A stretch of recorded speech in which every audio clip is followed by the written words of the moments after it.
ধন্যবাদ ইউনিয়ন পরিষদে আজকে যে আইনশৃঙ্খলা কমিটি ঘোষণা করার প্রস্তাবিত আজকের সভা অনুষ্ঠিত হচ্ছে। আজকে সবাই সভাপতিত্ব করেছেন মজিবুর রহমান ভাই এবং উপস্থিত আছেন যুবদলের যুব নেতা সাধারণ ভাই, আর ছাত্র নেতা অসংখ্য ছাত্র নেতা প্রত্যাশী আসসালামু আলাইকুম। আজকে বিগত আমরা যে কারণে যে উদ্দেশ্যে আমরা এখানে আসছি, আমার ছোট ভাই সভাপতি একটা কথা বলছে যে যেহেতু আমরা যে সংগঠনটা কমিটিটা হচ্ছে, এই যে বিষয়টা ওনার গুরুত্বটা কি, কমিটির গুরুত্বটা কি, উনি কে ছিলেন, এই বিষয়ে আমরা আসলে স্টাডি করার প্রয়োজন। কারণ একটা সংগঠন চালাতে গেলে তার সংগঠনের মূল ভিত্তি কি, এগুলো আমাদের আসলে যাচাই করাও জরুরি হয়ে পড়ে। যাই হোক, তারেক রহমান আমাদের আগামী আমাদের দলের ভারপ্রাপ্ত চেয়ারম্যান এবং তার ছোট ভাই বেগম খালেদা জিয়ার ছোট ছেলে, কনিষ্ঠ ছেলে, যে সকলে অনেক নির্যাতনের ফলে আওয়ামী দুঃশাসনের নির্যাতনের ফলে তার মৃত্যুবরণ করে। তার স্মৃতিতে বেগম খালেদা জিয়া তার স্মৃতি রক্ষাতে আমাদের আলাদা তার সিগনেচারে এই পরিষদের সংগঠিত করা হয়েছে। এখন আমরা জানেন বিগত দিনে যে দেশের যে পরিস্থিতি ছিল, আমরা 5ই আগস্টের আগে আমরা একত্রিত হওয়ার মতো কোনো পরিবেশ ছিল না। যে জায়গায় ছিল আমাদের মতো এমন একটা পরিবেশ করে রাখছে যে আমরা দেশদ্রোহী, আর তারা দেশের যারা আওয়ামী লীগ ছিল এবং পুলিশ লীগ ছিল তারা দেশের পক্ষে কাজ করে, আমরা দেশের আমাদের কোনো পানি বসবার দিচ্ছে না, খাইবার দিচ্ছে না, কোনো জায়গায়।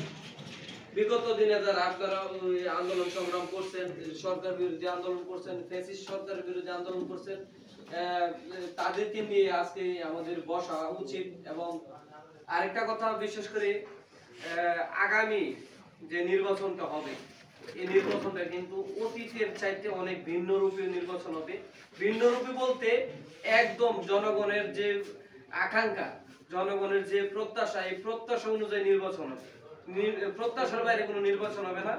এবং আমাদের ভারপ্রাপ্ত চেয়ারম্যান, দলের ভারপ্রাপ্ত চেয়ারম্যান, ছাত্র দলের সাংগঠনিক অভিভাবক তারেক রহমান বরাবরই নির্দেশ দিয়েছে তৃণমূলে প্রত্যেকটা সাধারণ মানুষকে এই দেশের, আমাদের দেশের জাতীয়তাবাদী দলের যে 31 দফা প্রস্তাবন করেছে, 31 দফার সম্বন্ধে আমাদের প্রত্যেকটা কর্মীকে, প্রত্যেকটা সাধারণ মানুষকে 31 দফার সম্বন্ধে আমাদেরকে ধারণা দিতে হবে।